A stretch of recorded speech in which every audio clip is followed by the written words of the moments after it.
𝓒𝓱𝓪𝓾𝓱𝓪 and welcome to 𝓒𝓱𝓪𝓾𝓱𝓪𝓷.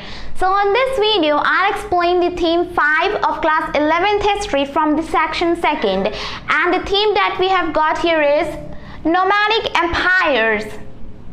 So nomadic empires. Now in this chapter we'll study about the nomadic empire or the Mongols of the Central Asia under the leadership of Genghis Khan. Now the term nomadic empire can appear as contradictory. On the first hand, nomadic means those people who are quasi-essential wanderers and they have a very simple economic social life. They have rudimentary systems of political governance. We know that nomadic people are not permanently settled, like they don't have a permanent settlement. On the other hand, the term empires is just different, it's just the opposite. The term empire means the stability, the material location, and a kind of so many you could say methods of administration, the political governance, and a very complex economic life as well. Now the most important point is of the stability, the location. So does that mean that nomadic empire means an empire that will move from one place to another place? No, that's not the case in this chapter. You know what, that these definitions have been framed too narrowly that we seem to forget that nomad can also build an empire. You might remember that in the last chapter, in the theme 4, we talked about the Islamic empire from the Central Asian lands, and we had seen that it had connection with the Bedouins as well, who were also nomadic groups. So you could say that nomad can also build an empire, and that is what we'll see in this chapter. In this chapter, we'll talk about the nomadic group that is the Mongols of the Central Asia or the present-day Mongolia. They were mainly from that country, and that is why that country has been named as Mongolia as well.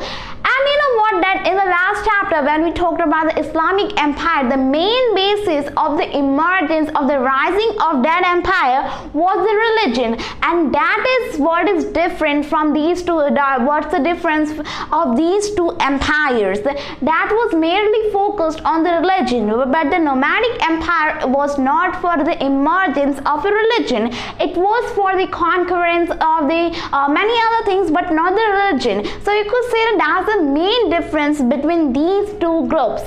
You see, many people think that Genghis Khan, as he has a title Khan in his name, might be from the religion, it is related to religion.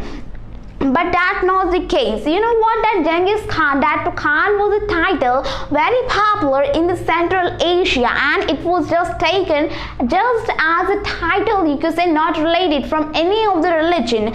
And you know what, that the Genghis Khan, we have many stereotypes that he was a person like this who massacred these many people. He was not a human being, many people say, and many other things. But you should remember that whenever we study history, we should not believe in those things. We should be neutral and then study all the good points as well. Whenever people think about the bad points, they forget about the good points as well. So we will talk about Genghis Khan, his leadership, and the overall nomadic empire. Now, as always, before starting the history, we should know the sources of history as well. Now for the sources of history, you know what, that the steppe dwellers themselves did not produce so many literatures. Like for example, all steppe dwellers means that those people who were living in the region of steppe. Steppe are the grasslands in the Central Asia, in the region of Russia, Mongolia, and those countries. So you could say that those steppe dwellers did not produce history or literature by themselves. So they were like secretive people, you could say. They had their own privacy. And you know what, that you might see that on many internet services that there is a photo of like an image of Genghis Khan and his army, but that's not the exact image, you could say. That is what people have thought, that he might look like this or this. So you could say that their information is very limited. And you know what, that it was only when they had imperial success that attracted many literati. So you could say that we find the information information about the source of history from the chronicles, travelogues, or the documents by those literati. Now many literati wrote their travelogues, and many of them served those Mongol masters. So they had like so much biased reports as well, and those who did not understand, you know what, that they had been those people who were serving the Mongol masters as their private writers, authors by themselves, as they got attracted, were from different backgrounds, either from Buddhism, Christianity, Confucian. Confucian is the religion of China, you could say. Now Confucian, Turkish, or Islam or Muslim, you could say. So they had their own different backgrounds, and that is why they could not understand the Mongolian background, the Mongol culture. And that is why you could say that there have been many sympathetic reports as well. That is, you could say that they have been written up very differently. They can be very biased or very unbiased. Very biased because they had to bias if they were writing against those Mongol masters, and how could they live on? Wouldn't they be beheaded or executed?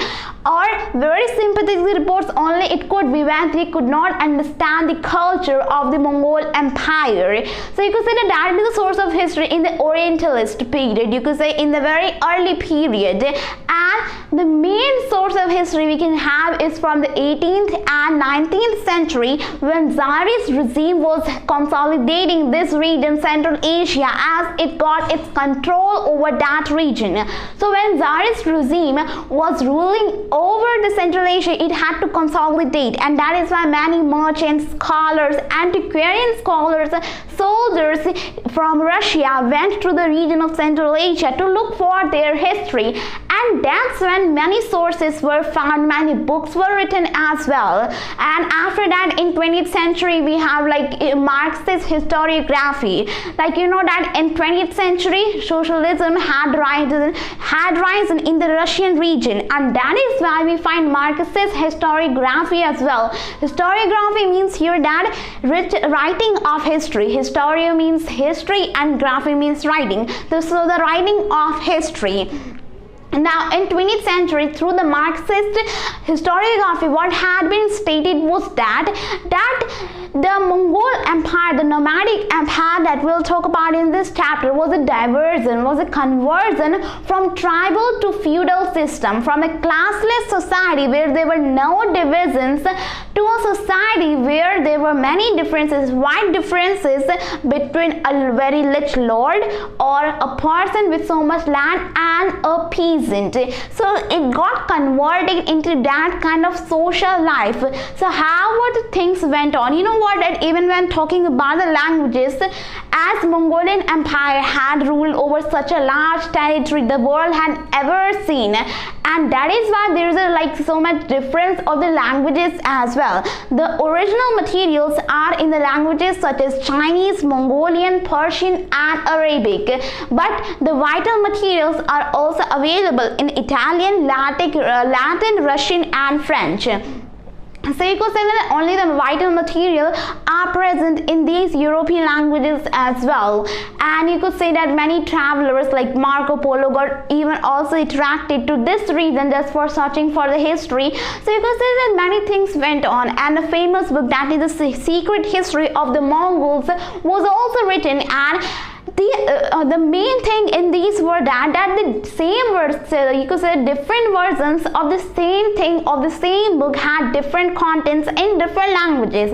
For example, the secret history of the Mongols in different languages had different content, and the same goes for other books as well. That is why you could say that the source of history for the nomadic empire is very, very limited and perhaps not complete. There are still many things that have been hidden, you could say, that have not been found by the historians. For example, you know that when Genghis Khan died, where was he buried, and the cause for his death as well has been unknown to the world. So you could say that their history is very limited, but still on the basis of what we have found, can we say a little bit history about them, and can we study about them as well. So let's get into the chapter with the first topic, that is introduction. Now introduction. So let's have a look at the introduction of this much big empire, this much big vast empire, you could say, that was the Mongols of the Central Asia. Now in the 13th century, what happened that the great empires of the Euro-Asian continent had a fear of the new arrival of the power of the Mongols of the Central Asia under the Genghis Khan, who had united all the Mongol tribes. And it was not limited to just a mere confederation of the Mongol tribes. He had a mandate from the god to conquer all the world. Even though for all of his lifetime, he spent his lifetime, in military combat, in conquering this region, in wars and many bloodsheds. And after his death, even after his death, what happened that his descendants were on his path and conquered. His dreams were fulfilled to conquer European region as well. That parts of Iran, Iraq, Russian steppes, Eastern Europe and China, many of the Asian countries as well were conquered by this empire. Earlier it was Genghis Khan, but even his descendants followed his path and built the largest empire the world had ever seen. And that has been stated in one of the stories that has been given in your book. A little bit paragraph has been given, not the whole book. That is Mongke, the grandson of Genghis Khan, was warning the French ruler who was Louis IX. Now he was warning him that in the eternal sky there is heaven, and on the earth there is only one god, that is Genghis Khan, the son of heaven. So you could say that many big hi-fi terms were used as the god, as the sun, eternal heaven, eternal sky, and many other things, stating it was a warning that you will have to give your land, you don't have to fight Genghis Khan, as he is the god of this world. So you could say that is how. And it was not just a mere warning. That Batu, another grandson of Genghis Khan, had conquered the Moscow regions and many other European regions as well. So earlier it was a warning, but he did not listen. The Louis IX did not listen, and that is why he had to give many of his lands in the war as well. So that's the introduction, that this empire was even really so big that it had conquered many of the parts of the world. So let's talk about the Genghis Khan, about his empire, about the social and political background. How did the Mongols live before even conquering this much part of the world, and everything about them, with the next topic, that is social and political background. So social and political background. Now let's talk about the Mongols of the Central Asia, about the social and political background. Now all of you might know that they were from the region that is present day Mongolia, and that was a majestic landscape, you could say, with wide horizons, with pastures. Some of the Mongols were pastors, you could say that pastors had livelihood of the animals, and some all the other remaining were the hunter-gatherers. And you know what, that in the region where they lived, if we talk about the geography, in the north there were, like you could say that, let's talk about in the western part there were Altai mountains. You could say that there were snow mountains that were known as Altai mountains. In the southern region there was a Gobi desert, that is a very arid Gobi desert, you could say. So you could say that there, and in the northern part they were bounded by two rivers, that were Onan and 𝓒𝓏𝓏 rivers. So on the northern part and western part they flowed through a little bit to the western part as well. The Onan and 𝓒𝓏𝓏 rivers, in the western part there were the Altai mountains, and in the southern part there were arid Gobi deserts. So lush, luxuriant pasture lands were present for them as well, were available for them as well.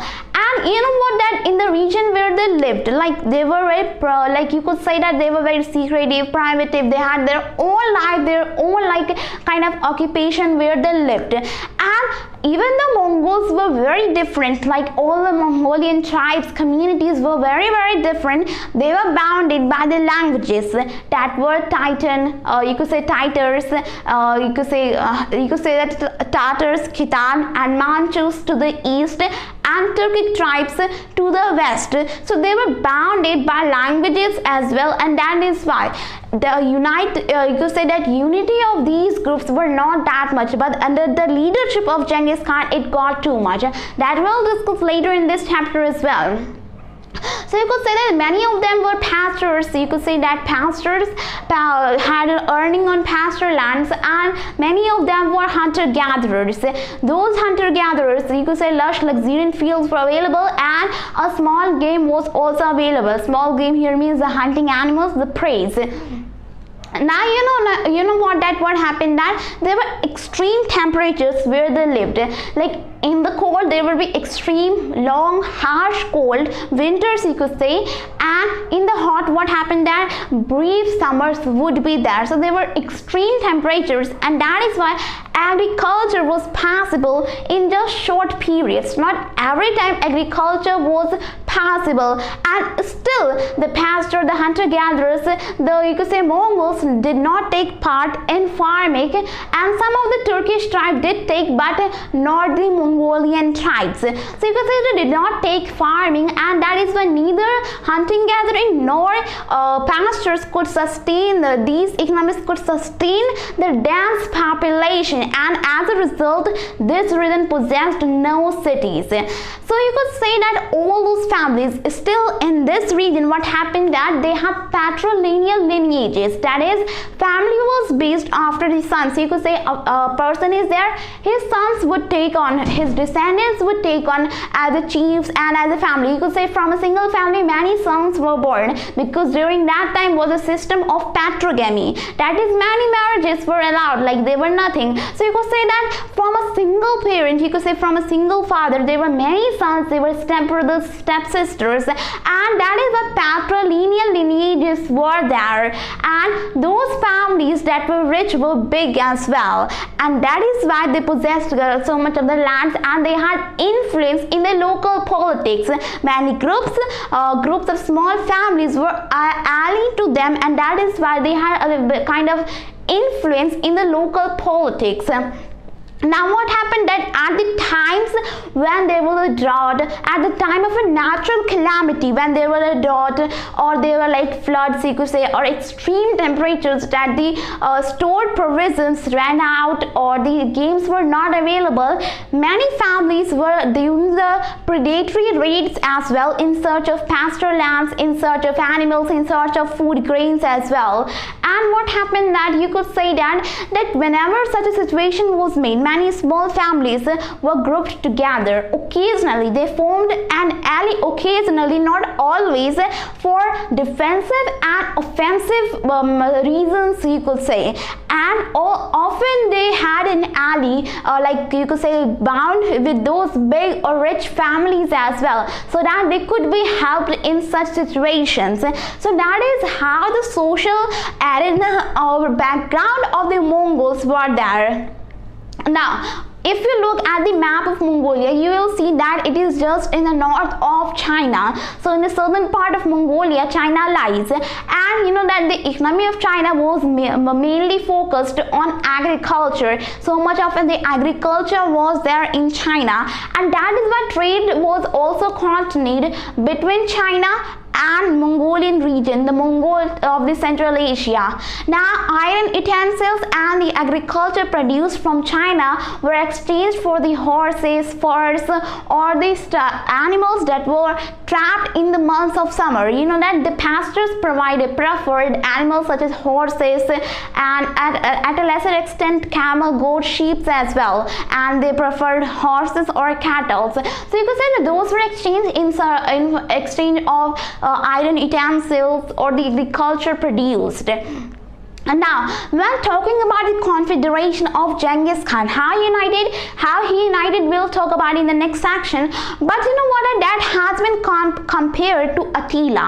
Attila, you might know that he was an Indian tribal person who had united many of the groups in the 453 CE, you could say. But compared to Attila, the Genghis Khan's provision, the group, you could say, was more durable, was not short-lived, and had believed him as his leader.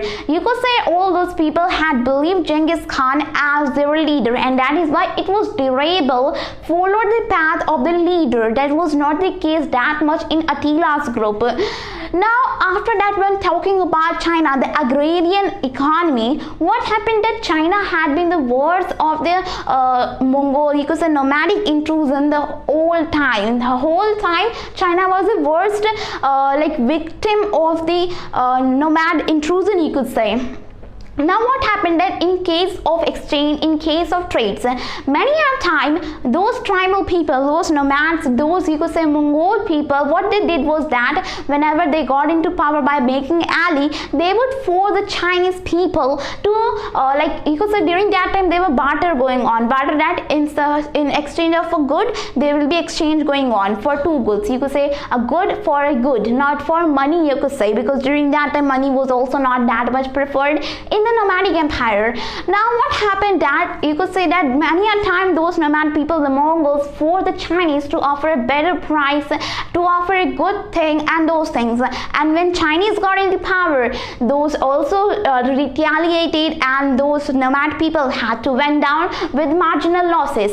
This all led to debilitation of the settled societies. Often agriculture was dislocated and the markets were, like, you could say, revamped, devastated. You could say that from the as early as 8th century BCE, China had been a victim of the nomad intrusion, and that is why as early as 3rd century BCE, it had so many walls going on. That were composed, you could say, together. They are called the Great Wall of China, to protect from the intrusions. So you could say China had been always like the enemy of those people. So you could say that is the social and political backgrounds, how things were going on in the Mongol region of the Central Asia. Central Asia, you might know that Kyrgyzstan, Kazakhstan, these countries. Now the next topic, let's talk about the career of Genghis Khan. So the career of Genghis Khan. Now till now we have been discussing about the Mongols of the Central Asia. Now let's talk about the Genghis Khan's personal life as well. How he succeeded, how he united the Mongol groups. Now Genghis Khan, he was born in 1162 at near, you could say, that Onan River in the northern part of present-day Mongolia. Now he was the son of 𝓥𝓲𝓫, who was a chief of a clan, that was 𝓥𝓲𝓫 clan. Now you could say that his father was the chief of the clan, that was 𝓥𝓲 group, not the clan that was related to the 𝓥𝓲𝓫 clan. Now you know what, that during the time when he is born, he was not known as Genghis Khan. His name was Temujin. So Temujin was born. His father was a chief of the 𝓥𝓲 group related to 𝓥𝓲𝓫 clan. Now that has not been mentioned in your book, but some of the personal things are here that I know, that I can tell you, that are, you could say, that when Temujin was born and his mother was 𝓥𝓲𝓫. Now 𝓥𝓲𝓫 was his mother. You know what, during that time there was a time of polygamy, so he had a lot of stepbrothers and stepsisters as well. Now what happened that at the age of 9 he was sent to his in-laws house. You know what, that his marriage had been fixed with a girl who was 𝓤𝓤. So 𝓤𝓤 was kind of older than him, and as it was like their tradition that a son or a person could not be married unless he was 12. So for 3 years he was sent to his father-in-law's house, and when he was sent, his father was killed at an early age. Now his father had been assassinated. You could say that they had some their own prejudices, own enmity, and that is why his father was killed, assassinated by a group that was Tatars, and his mother, now all the responsibility got into his mother, that was Ake. She had raised all his brothers, stepbrothers and sisters in a great hardship, because now they could not have a shelter anywhere, because now people, you know what, that in the first decade after his birth, it was just, you could say that, so many hardships for Temujin. Like he was captured, enslaved as well, and then his wife Bolte was also like kidnapped and captured.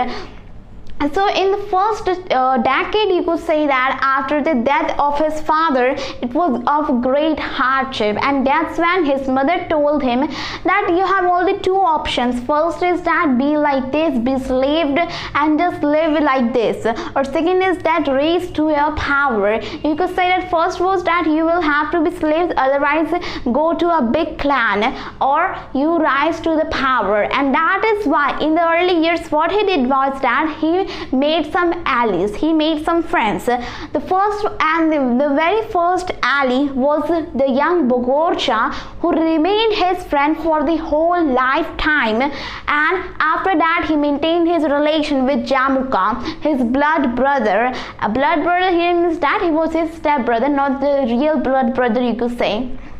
And he also established an ally, or you could say friendship or an ally, with 𝓥𝓲𝓫 of Kariit's group, you could say. Now 𝓥𝓲𝓫 was old, you could say that he was a blood brother of Temujin's father, that was Yashogai. So you could say that he had made some allies and got his wife back. Like his wife was captured, so you could say that he got her back by wars and by other things. And during the time period of 1180 to 1190, he had conquered many areas, many groups, not the areas. Like the Tatars, he had conquered Tatars as well, who were the assassins of his father, and many other groups as well. And you know what, that he had even fought, you could say that he had even defeated Jamukha, who had become his foe. Right now he had become his foe, and that is why he had defeated Jamukha as well. And in 1203 he had, like, when he rose to so much political power, and that is why he even attacked Kariits, because now he wanted to rise to power, so he had to defeat all other groups, and that is why Kariits and 𝓥𝓲𝓫 himself was defeated by him. And the final defeat of Jamukha gave him so much name, popularity among all the chieftains, you could say. Now you know what, that in the system what happens, that there is a clan, a big clan would be there. In clans there would be different tribal groups or communities, so all those communities were now admiring him. And that's when in 1206 an assembly was held of all the chieftains of the groups, and that assembly is known as Kuriltai. So in Kuriltai he was proclaimed as a great Khan of the Mongols, and he had been given the title Genghis Khan, the universal ruler, the oceanic ruler. So these kind of titles were given to him in the Kuriltai, that was the assembly of all those chieftains, and that's when he rose to the power. Till now he had united all those Mongol groups and had converted the army into a more effective and a disciplined way, that we'll talk about in the later sections how he did that. So now he was ready to conquer other parts as well, and the main enemy of his main agenda was to conquer China. Now what happened, that the Chinese people, what they did was that they never let the Mongol groups to be united together. They always created some conflicts between those groups, and that is why Mongols till now could not be united. And that is why Genghis Khan had a personal enmity towards China. During that time China had 3 realms of its own. Now the first one was Scythia, dynasty that was ruling over the northwestern provinces, the Tibetan region of China. Then there was you could say Joseon, that of which the Qin dynasty was ruling in the northern China from Peking. The third one was the Sung dynasty that was ruling in the southern part of China. So there were three realms of China for its own. First one was, you could say, Xia dynasty. The second one was the Qin dynasty, and the third one was the Sung dynasty. Now, many campaigns were started against those people, you could say, against those Chinese dynasties, and you could say that the Xia dynasty was defeated. That part was taken back, and in 1215 till 1215, you could say that the Peking region was sacked. Although it was not defeated completely, but Genghis Khan was already so much happy with the progress of the defeat of China. Like the Sung dynasty was also defeated, only the Qin dynasty was left, for which the wars were going on. Now, from there, you could say in 1218, when 𝓥𝓲𝓫 was defeated, 𝓥𝓲𝓫, who was the ruler of Tian Shan mountains in the northwestern part of China, so he was defeated, and after that Genghis Khan reached the Amu Darya region, from where he reached to the region that is 𝓥𝓲𝓫. Now, Sultan Muhammad was the ruler of 𝓥𝓲𝓫. Now, for the first year, what happened that Genghis Khan had some envoys, the political envoys for peace. He could say that we should maintain peace and this kind of thing. There was no response from Sultan Muhammad. Again, Genghis Khan sent some of his envoys for the peace and those kind of things, that we should come to an agreement. But what he did was that Sultan Muhammad, he executed those envoys. That raised to anger to Genghis Khan. Now, from 1219 to 1221, the Sultan, you could say the ruler Sultan Muhammad, had to face the fury of Genghis Khan as he had executed his envoys. Now, what happened that wars were started against him, and many of the cities were taken, like Nishapur, Samarkand, Bukhara, Otrar, and many other important cities were taken. And you know what? At Nishapur, a Mongol prince was killed by the local people, and that is why Genghis Khan said to his soldier commanders, the military people, that just play with them, just kill them as you want. Just make this land as wasted as you can, and make it as it can be plucked upon for the vengeance of their prince. So you could say that Genghis Khan, what his agenda was that first he would come to an agreement, but when he comes to the war, he would not listen to any of the person to kill those people. That is why in many of the historical books you might find that he had massacred so many people. Now, it has been stated that he had killed without any humanity, without any mercy, so many people. According to the records in books, Persian books, what has been seen that at Nishapur, 1,747,000 people were killed, and at any other regions such as big cities, many other cities, there were 1,600,000 people killed, and in small cities like Ahikar, in these small cities also there were killings of people proportionally, like 70,000, 700,000. So all the cities faced so much massacre of the people as they raised the Genghis Khan. And you know what, that you might find it interesting that how those people who had been killed were counted, like how they were counted. So from a Persian chronicle, who is Giovanni, we have found that he had stated that 1,300,000 people were killed.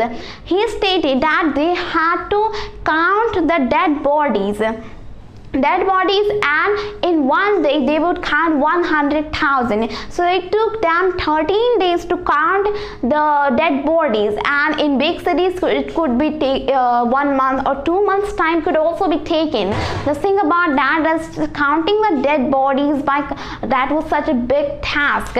So you could say that Genghis Khan had so many campaigns, and you could say Sultan Muhammad was not left behind. Now he had seen that what happened to his cities. He ran away. Of course, he will run away from there. He ran away, and Genghis Khan did not leave him, did not spare him. You could say that his military groups were sent after him in the regions such as Azerbaijan. Azerbaijan was also defeated as it gave shelter to Sultan Muhammad, and then Russian forces were also defeated at Crimea region, and the Genghis Khan's troops had encircled the Caspian Sea region. So now they had encircled the Caspian Sea region.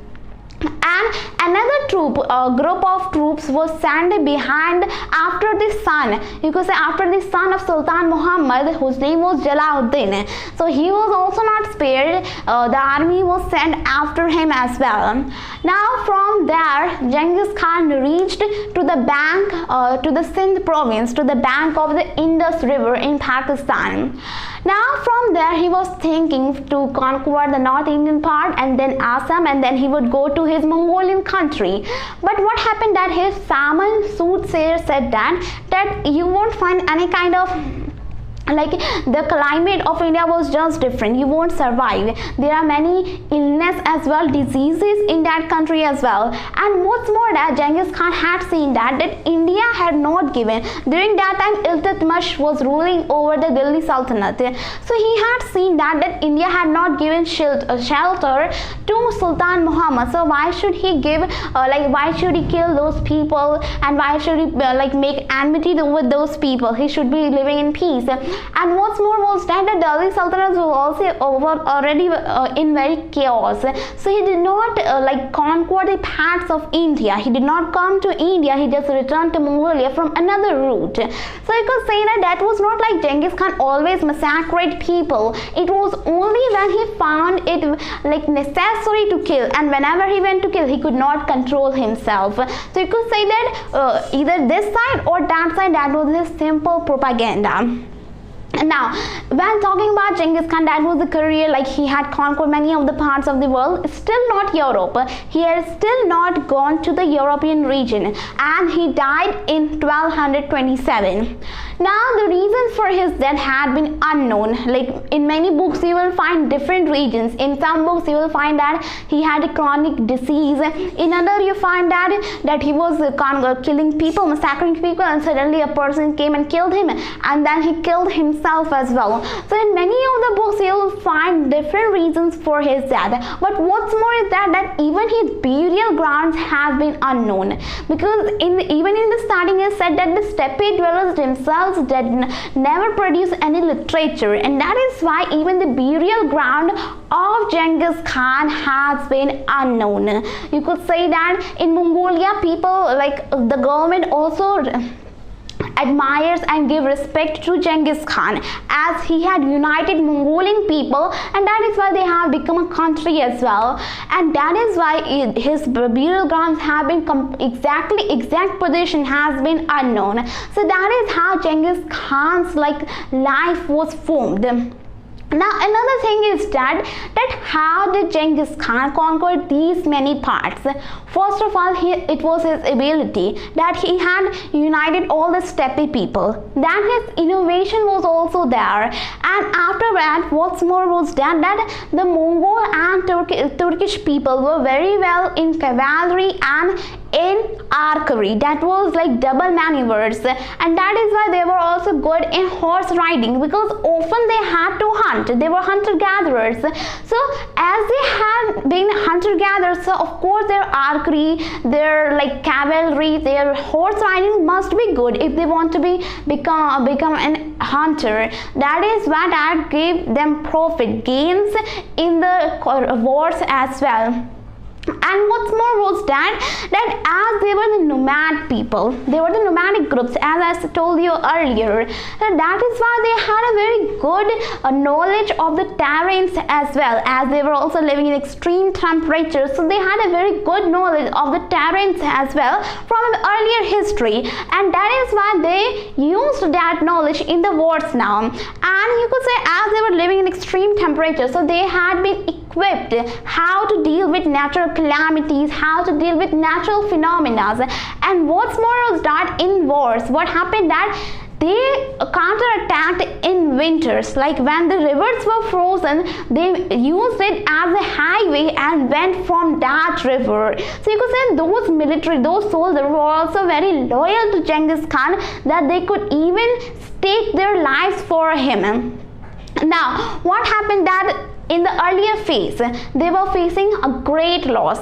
Conventionally, in fortified regions, in fortifications, as there were forts that were built, and for which Genghis Khan was now using naphtha bombardment and siege engines as well. So he was now using naphtha bombardment and siege engines. You might have seen in movies such as 𝓒𝓞𝓫 and many other historical movies that there will be a system machine that they will use for explosives.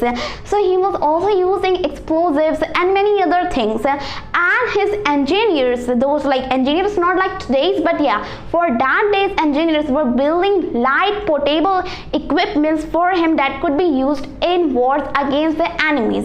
So enemies were also very astonished to see that they were attacking in winters when there were no routes for them to attack, as there would be snow covering on, but they still choose that river path. That itself a very big thing. So you could say that was the ability of Genghis Khan. Now the next topic here we have is the Mongols after Genghis Khan. So the Mongols after Genghis Khan. Now as Genghis Khan died in 1227, now he had 4 sons. First, let's talk about his personal, a little bit about the system as well. He had 4 sons, 4 official sons for him, whom he gave his territories. You know what, that during that time, as there was a time of polygamy, he had many wives and concubines as well, that were the kept wives from the defeated areas.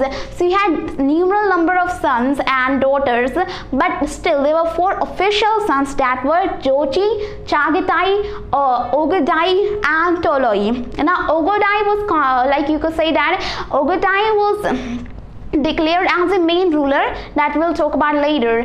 Now as he had 4 sons and he died, he had given territories to these sons as well.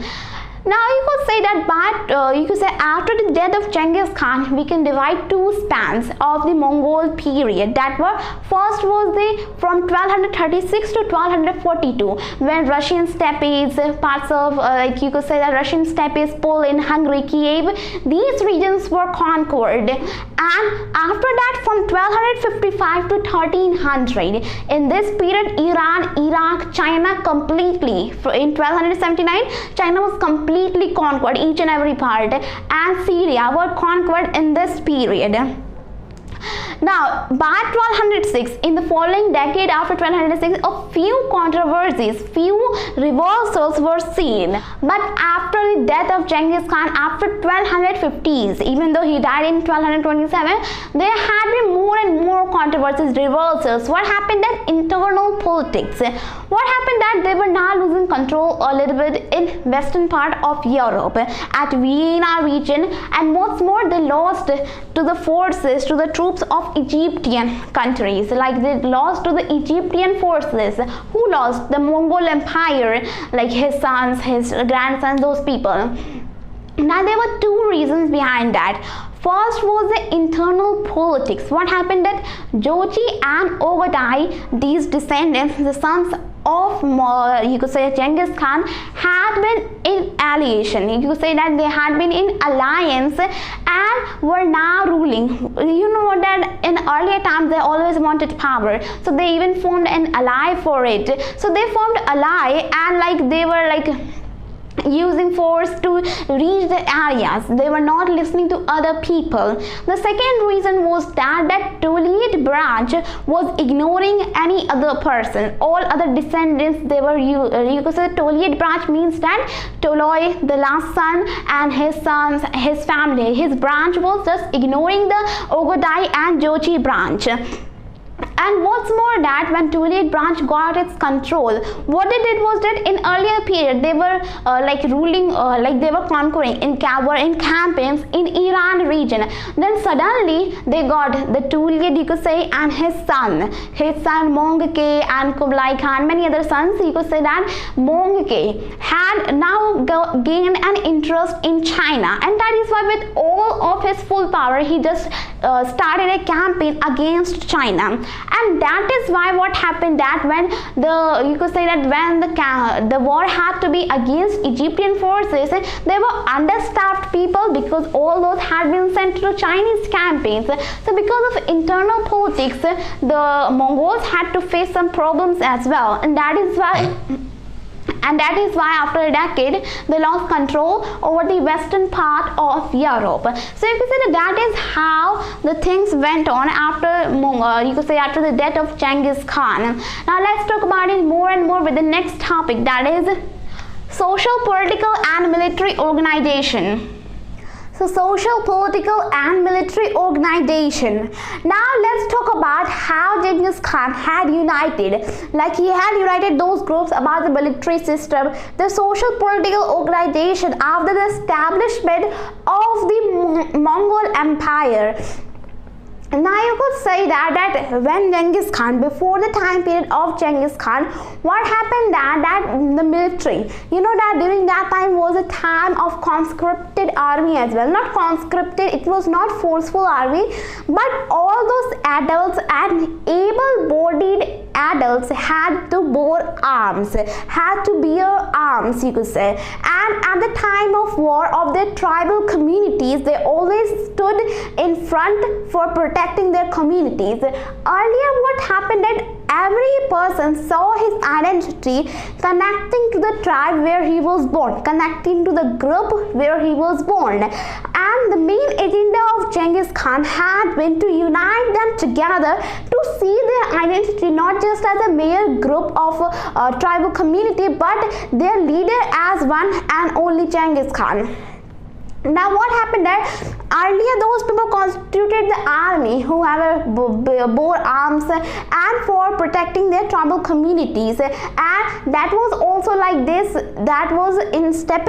What was followed was a decimal system, that was the groups of army was divided into tens, hundreds, thousands, or more rarely, very rarely, most rare you could say, in 10,000s notionally.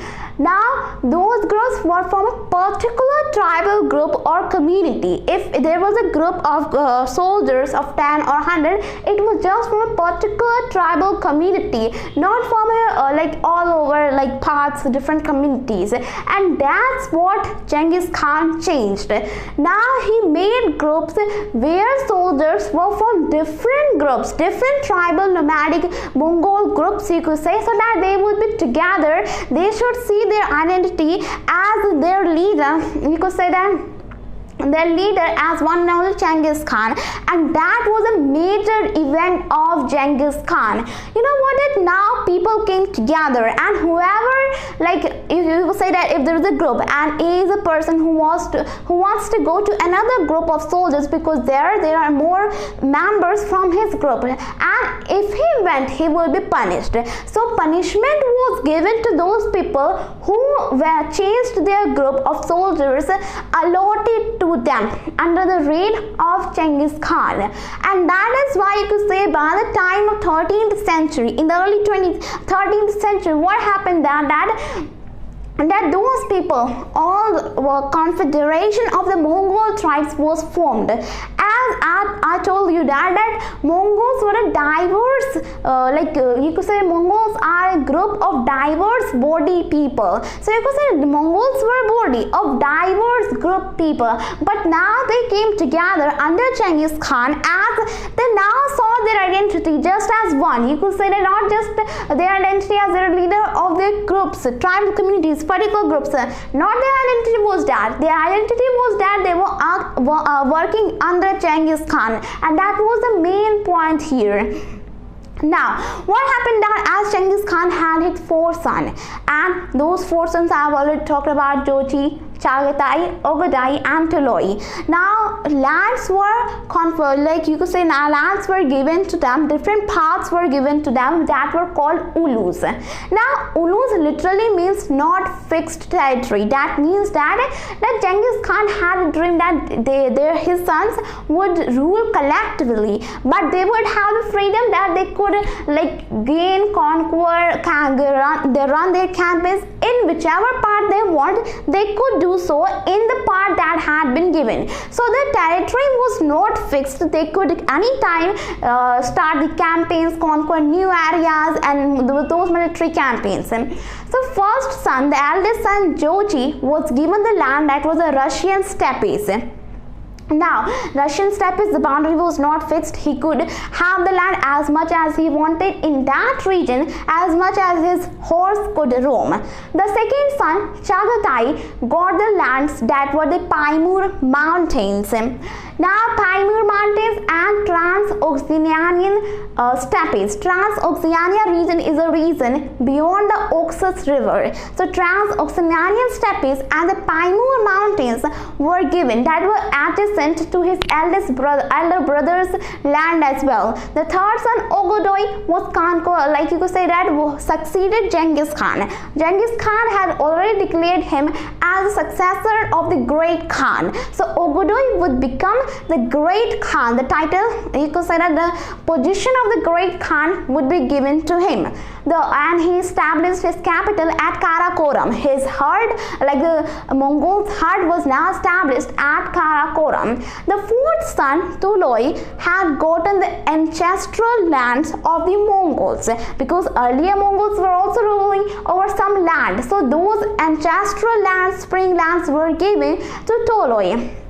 Now, as Genghis Khan wanted to all those Mongol empire to be run collectively, that is why he gave each son like so much of the territories, equal territories as well. And what's more was that they were the you could say military commanders of their own. You could say that militaries were also, armies were also provided to those sons equally, you could say, and their leadership was also there. And when talking about Genghis Khan, you know what, that they were humbler body of people. There were some people who always remained loyal to him even through his grave. So he gave those people the title of blood brothers. So he rewarded them, gave them some awards. It was not only that he was always cruel, he even gave rewards and respect to those who always were loyal to them as his blood brothers. And all those humbler body of people, those were like some of a lower rank, you could say, were given the title of Naukar. Naukar don't go to the literal meaning, that is in Hindi we have like master slave, but Naukar here means that the bondsman, that means the bondsman. So the Naukar title was given to those humbler body of people. Now a new aristocrat had risen under the personal connection of Genghis Khan. So you could say that is how the social things were formed. Now after the death of Genghis Khan, as these lands were provided to these sons, what happened? Did they go as much as Genghis Khan thought? What happened that each son had their own rule, like they wanted to conquer their own land, their own military campaigns, and that was the internal politics was also there for the succession. In the earliest day, Jochi and you could say that Jochi and 𝓥𝓲𝓫 were in like an alliance. Then 𝓒𝓱𝓪, the branch, was ignoring them, and you could say that whenever a land was conquered, what happened that those people were very good with those people, like those officials that had been given the rule, but those that had been defeated, the defeated people of the cities did not feel the affinity of Genghis Khan of the Mongol Empire. Instead, their cities were devastated, many people had been killed, and many events happened. And so you could say that they did not feel very happy, and and more than the people that were killed, many of them were enslaved as well. So more people were enslaved than were killed. So you could say that many people were killed. So just think about the number that were enslaved, and many of the women. You know what that Genghis Khan was done, that whether it be the woman, the child, the man, the youth, the old man, everyone was killed. And apart from that, many positions were also given to the aristocratic people who had been in personal connection as well, you could say. Like Chinese, you could say that as ulas were like given to each son, you would say each son of Genghis Khan. Now each son were running their own business, own territory. What happened that they had even taken some, they had even given the position to the defeated countries people as well, that were of a higher rank. Like in China, in like you could say that the eldest brother Jochi had established the you could say Yuan and Khanid dynasty, second Khanid dynasty in China and Iran. Then Harder dynasty was also established by 𝓥𝓲𝓫𝓱𝓪. So you could say the different dynasties were established by them in different regions. It was not like that they were ruling collectively, but there was internal politics. Many wars were there. But you know what? Even if there was an internal politics, that could not be shown to the outer people. Whenever there was a war, there were armies of different sons as well. Whenever there were war, they were united. It was not like that they were just apart, going there and they're doing different things. Even though they had internal politics, but that was not shown to the outer people. But at last you could say that they were ruling like by their own, not collectively that much. Now talking about this business, you could say that trade routes, and what about them? Now trade routes were very well flourished during the Mongol Empire. You could say during the Nomadic Empire, the trade routes were very well flourished. Communication system were also flourished, but that terminated. That was not connected to China. You could say that China had been a great sufferer of these nomadic people, and that is why you could say that China, those trade routes were terminated from China. And you know what, that people willingly were giving taxes as well. Like all those Mongol people were giving a tenth of their herd, whether it be horses or their pastoral lands, they were giving as tax. That was a kupkur tax. So that was willingly for the communication system. And traveling, you could say that travelers were also promoted. A pass was given to the travelers as a safety pass, safe conduct, you could say. So many things happened, events happened. And in 1206, what happened, that the theory that was given by David Ireland of Yasa, recent research have been made on that as well. Yasa, that is a legal code of Genghis Khan. Earlier in the Mongolian period, in the Nomadic Empire, it was known as Yasak, that is Q was added. Now that Yasak meant law, decree or order. That Yasak was promulgated by Genghis Khan in the 1206 𝓒𝓲𝓫. You might remember that time when he got the title of the Genghis Khan, the universal ruler, the oceanic ruler.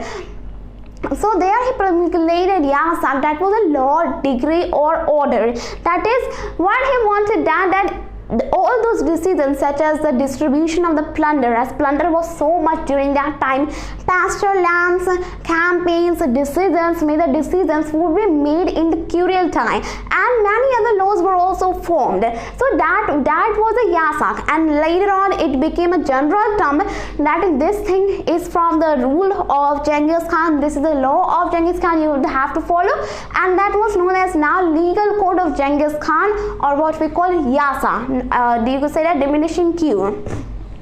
So that's the thing, you could say the very events that happened. And what's more was that you could say that that was the theory of Yasa.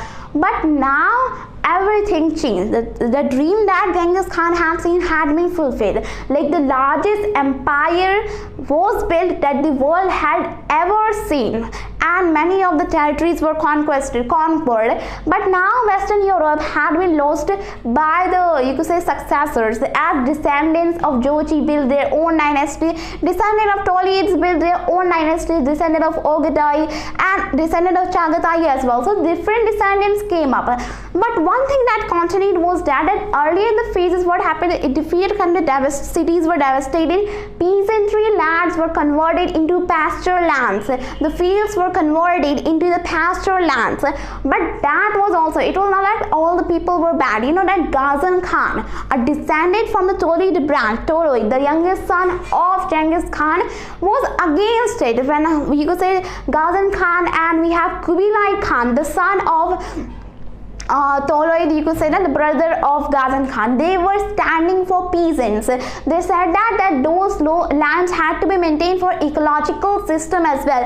Not all the land could be converted into pasture lands, could they be? So you could say they were not like that. Every time Mongols were against the people, there were times when they were with them as well. So that is how the social, political and military organizations were formed.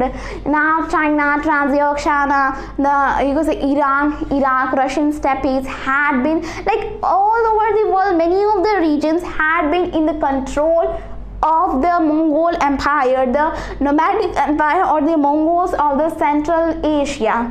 But the main homeland had been the Mongol, the Mongolian region where they came from. They still consider, you could say that whenever they got into power, they still had like a connection. That was not seen now. You could say that earlier what was that we will have a connection with Genghis Khan and like this, but now people were like, you could say, after time, their descendants of Jochi, their descendants, you could say, things changed. Now they were completely over. They forgot about their family, about their past, how they were connected, and are just fighting each other. So you could say that by the time descendants of Jochi, descendants of Tolid, descendants of 𝓥𝓲𝓫, like they had been forgetting like their family business, they had been collected, and Genghis Khan himself. So that's a social, political and military organization. Now the next and last topic of this chapter is conclusion, situating Genghis Khan and the Mongols in world history. So conclusion. Now if you talk about Genghis Khan in the world history, what would you think? Whenever I say Genghis Khan, what image does come in your mind? You might be thinking he was a great conqueror, he would be like sitting this, he would have vines, and he would be looking like this, a great conqueror killing so many people, and these images came into the minds of people. But why is it so? From what we have seen, that it is okay that he killed many people, but what were the reasons? There were reasons behind it as well. It was not unreasonable. And what's more is that you have to see one thing. What Mongols did was that they never ever forced their, like, they came from different backgrounds as well.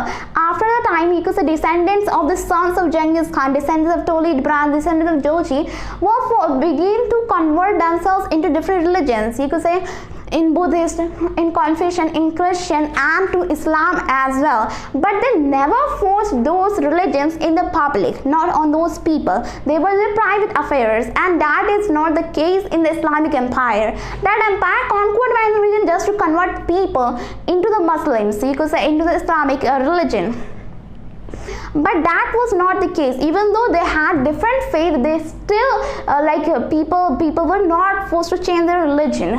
And you could say that overall, thinking about Genghis Khan, there is a lot of things to know about him as well. Like, he had so much, from what we have seen, that he had so much ability. And in Mongolia, you could say that after getting independence from the Russian forces, as earlier Russia was consolidating over Central Asia, now Mongolia has become an independent country and is gaining its identity and is even respecting Genghis Khan, as he was the person who united all the people in Mongolian region, the Mongolia country, you could say. So that's the thing, you could say, Genghis Khan's image in the world history. Like, you could say, he never recruited people for his, like, building idols, building statues of him, building like temples. It was people who willingly made these things. Like for example, you know what, that many of the tribes in his confederation were willingly as well, but many of them were like defeated, were forced as well. But he never did such a thing that many praises were written about him, many idols, statues were built for him, many things. He never recruited those things like authors, poets, those kind of things. So that's all we have covered in this chapter. In this chapter we talked about just everything that has been found and that has been authentical about you could say Genghis Khan. Genghis Khan never wrote about him, but he was being written about, you could say. So that's all we have covered. I have covered all the topics and subtopics, and the next themes of this book will be covered in the further upcoming videos. So stay tuned for the upcoming videos. Thank you very much.